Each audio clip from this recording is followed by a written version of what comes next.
আজ থেকে দেশ জুড়ে শুরু হলো হাম রুবেলার টিকাদান ক্যাম্পেইন। সাম্প্রতিক সময়ে হামে আক্রান্ত শিশুর মৃত্যু বেড়ে যাওয়ার ঘটনায় সাধারণ মানুষের মাঝে উৎকণ্ঠা বেড়ে যায়। এই পরিস্থিতিতে হামের প্রাদুর্ভাব মোকাবেলায় টিকাদান সম্প্রসারণের উদ্যোগ নেয় সরকার।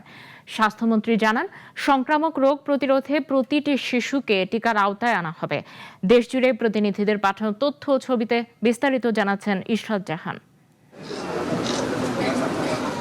সকালে নারায়ণগঞ্জের রূপগঞ্জে হাম রুবেলার টিকাদান কর্মসূচির উদ্বোধন করেন স্বাস্থ্যমন্ত্রী সরদার মোহাম্মদ সাখাওয়াত হোসেন।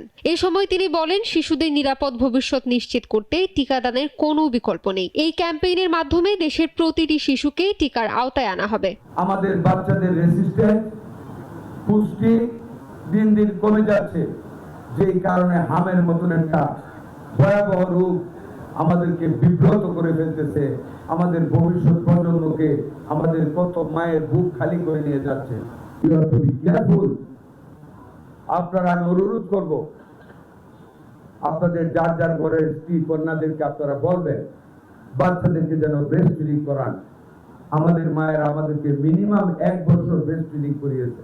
স্বাস্থ্য বিভাগ সূত্রে জানা যায়, এই ক্যাম্পেইনের আওতায় 6 মাস থেকে 5 বছর বয়সী শিশুদের বিনামূল্যে 1 ডোজ করে হাম রুবেলার টিকা দেওয়া হচ্ছে।